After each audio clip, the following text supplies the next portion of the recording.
Hello beautiful people and welcome back to my channel. We are headed out on a fun little autumn adventure in our cute matching sweatsuits. Also, these are our colors. I'm a pink girl, Beth is a green girl. I think we have everything. If we don't, we will stop and grab it on the way.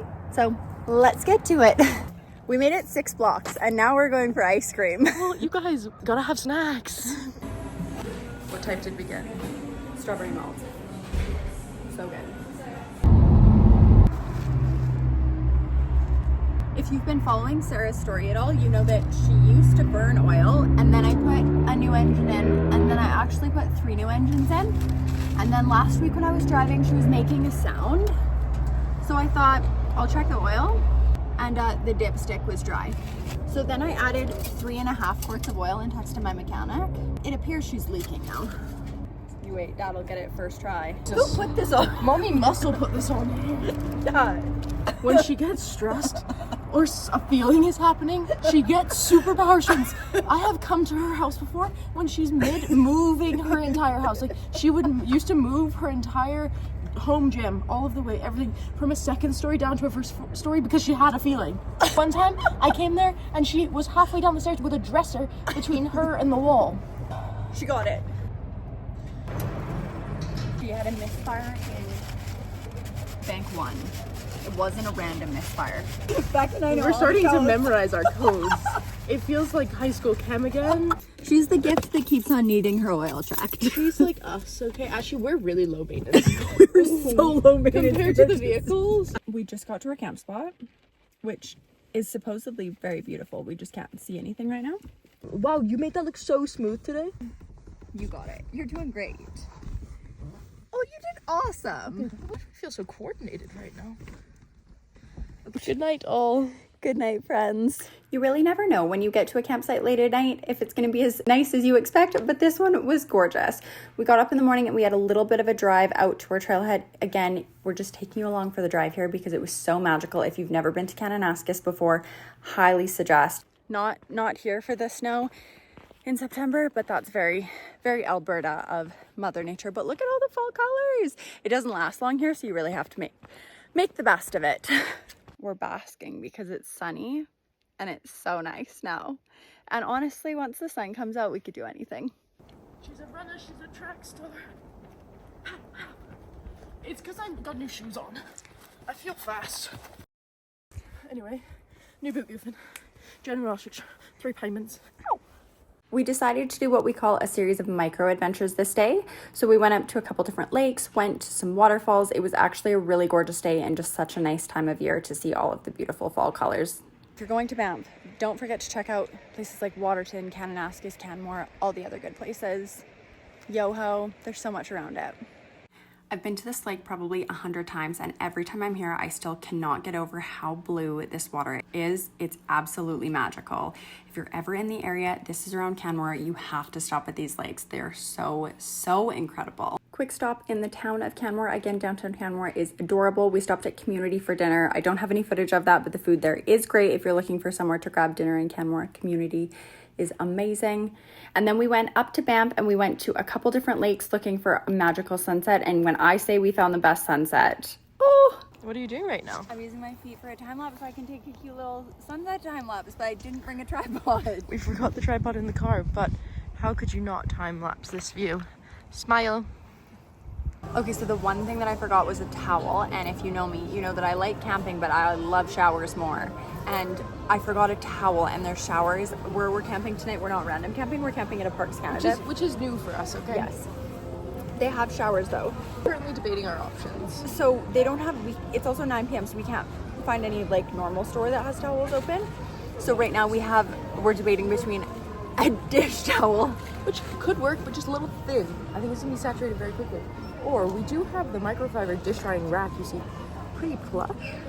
Update, we did go with the drying mat. And it honestly, I'm gonna give it a 6 out of 10, circumstances considered. Come for a sleepover. We camped just a couple minutes outside of Banff, so we got to get up in the morning and go to a bakery, and you know your girl loved that. I've heard of a cronut, but I've never heard of a cruffin, so I'm guessing this is a mix between a croissant and a muffin. Oh, you guys, look at that.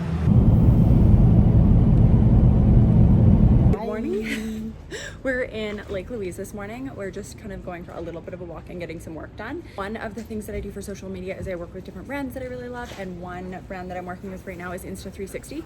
So we're working on, this is not an ad by the way, it's the size of my thumb. And it magnets to everything.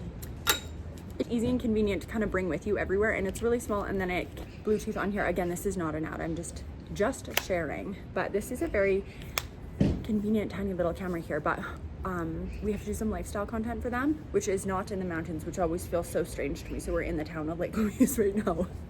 I'm dressed in pink and Beck is dressed like an Instagram boyfriend. I had to show the internet today that I was in my, I'm missing one tripod because you guys currently have it, but I had 2 tripods, my belt bag which had a camera, that camera in it, and then I've got another camera locked and loaded here, plus I have my phone, plus I have the keys, sunnies, and I had my coffee, and I was dressed practically and warm because it is kind of chilly out, and then I take this pink popsicle everywhere.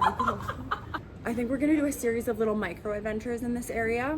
We had mentioned at the beginning of this video too, we had actually planned on going down to Glacier this weekend because there was a bucket list hike that I really wanted to do, and I'm so happy that we planned Bede because I read a review yesterday that was, well, one, all the trails are closed. yeah, so the trail we wanted to do was closed because a group encountered a grizz that just swipes the guy's leg, and if you know grizz, you don't want to be in swiping distance to a grizz. So we decided to change our plans after we read trail reports of people being charged by a grizz, which I also don't want to be charged by a grizzly. We see bears out often where we live, like black bears roaming. We saw a grizz out at a backcountry cabin this year from a safe distance. It was beautiful and majestic, but he didn't know, or he didn't care where we were, and we were in a safe place. Like, we were at a backcountry cabin, we felt very safe.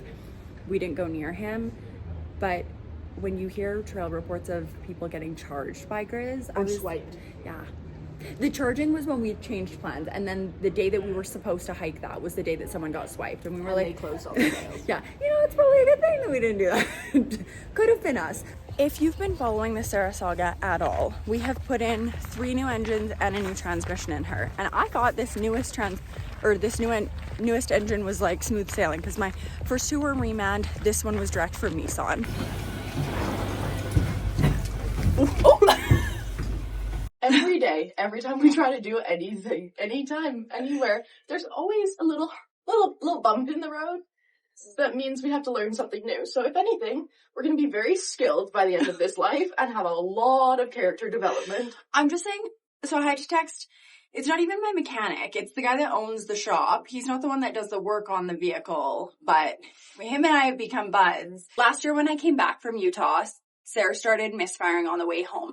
You couldn't feel it though, like she wasn't running rough. She just was misfiring on the drive. But when I got back, I took it into this shop that came super well recommended. They have like 4.9 stars and hundreds of reviews on Google, recommended from so many people when it came to Nissans and engines. So I had them replace my engine. The first time they did it was at the end of March. That engine wasn't holding oil pressure, so we had to swap it out for another engine. The second engine went in May. That engine also wouldn't hold oil pressure. So then those were both remand engines. The reason that I did this engine too is because I could get a remand engine put in and it had a 5-year unlimited kilometer warranty, which sounded great. It was way more expensive than putting in a used engine, but to me, it was worth it to have the 5-year unlimited kilometer warranty with labor. Put a third engine in. The third engine was actually a direct from Nissan engine. So it was like a brand new engine, direct from Nissan. All should have been well. Except now it's 2 months later and Girly Pop's engine is misfiring again, except when she was I just feel like I've been through it all with little Sari Berry. When she was misfiring on the way home from Utah, she wasn't running rough. You couldn't feel it. It was just flashing and I knew that I was running a code, but it wasn't running rough. Today we were leaving the parking lot and I was like, Beck, is she running rough or is this your clutch work? I thought I was doing I was like, I'm overstimulated. There's so many cars. I almost backed into a pedestrian because we're in like a really busy area. So I thought it was me just having really bad clutch work. And then we got on the road and flash. So if your engine light ever starts flashing, usually one of the most common reasons why is a misfire. Random misfires or multiple misfires is one thing. If it's always the same cylinder though, it helps you kind of associate what's going on. But I text my mechanic about this. I'm sorry, but I'm just saying that I don't think this happens to guys that text their mechanics. I think I have done myself a disservice by making myself a capable human being because you know what my mechanic said to me? Okay, well, if you have these tools with you, I think you can probably swap out a spark plug, like swap this cylinder 1 to cylinder 2, and then we'll know if it's an injector or a spark plug or a coil pack. Yeah. And I was like, well, I'm not at home. I'm in Lake Louise right now. And he was like, oh, okay, well, just disconnect your fuel injector 1. All I want to say is I'm just a girl. Welcome to the Larches, friends. It is gorgeous here. The sun is shining on my face. I'm happy now. I can't even remember that my engine's misfiring and that we're going to be mechanics after this, because look at how beautiful it is. There's also no spirit fingers happening right now, no jazz hands. It's so nice. The sun is shining and beating on my face, and I'm such a happy human, and the larches are perfect. And if you have ever heard of larch season in Alberta, it is incredible, but it's super short. So usually the last weekend or the last week of September, maybe the first week of October, it's a very short window, but the larches are out and doing their thing right now. It is beautiful, so let's go on an adventure. Oh look, you don't think there's any larches? Ready? Boom. Boom. Lady always has to do hard mode. We picked the uphill path. But it's stunning. Made it to the viewpoint. It's beautiful. There's so many larches here, and you get a gorgeous view of Lake Louise because we're on the other side of the valley.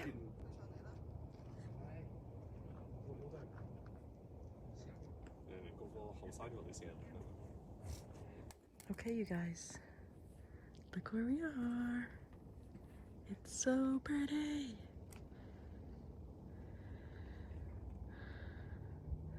Wow. So we're back at the vehicle now. The mechanic thinks we're very capable, so we have to disconnect our fuel injector, but we have to get the engine cover off for that. And I had a crescent wrench, a set of pliers, and a screwdriver with a bunch of different heads, but that won't do it. So we had to find a socket set, but we're at Lake Louise, so we just went to the shop and they lent us a socket set. They were like, what are you doing? We were like, we just have to disconnect a fuel injector. God bless, they were very nice. They were sweet. They're like, do you have, we just, or it's kind of, he was like, do you have a ratchet or you just need the socket? We were like, oh no, we'll need both. Thank you so much. I was like, I can leave my phone. He was like, no, that's okay. He goes, we trust you. If we're not here, just put it on the toolbox.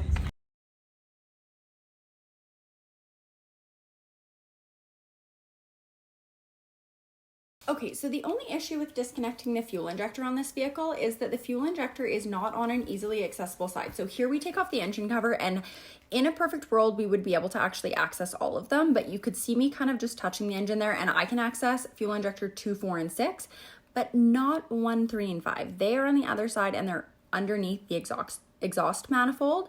So we have to do some problem solving here and some maneuvering. We're trying to figure out if we can get our hands in. You can see at this point in the video, I also have nails on still. By the end of the video, we don't have those anymore. I had to pull those off. Some two-handed jiggy pooing here.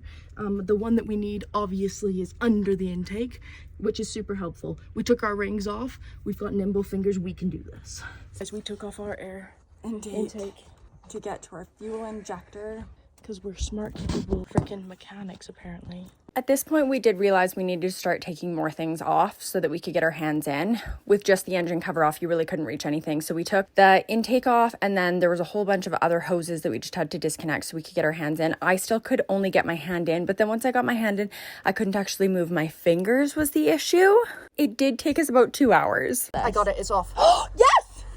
I don't know what this is, but we had to take this bracket off so that we could, so to get that bracket off, we had to undo this hose, which sits here. So we had to do hose clamp, 2 bolts there, because we had to get in to the fuel injector on cylinder 1, which I hope you know is down here, but my hands got her undone. So fuel injector on cylinder 1 is off.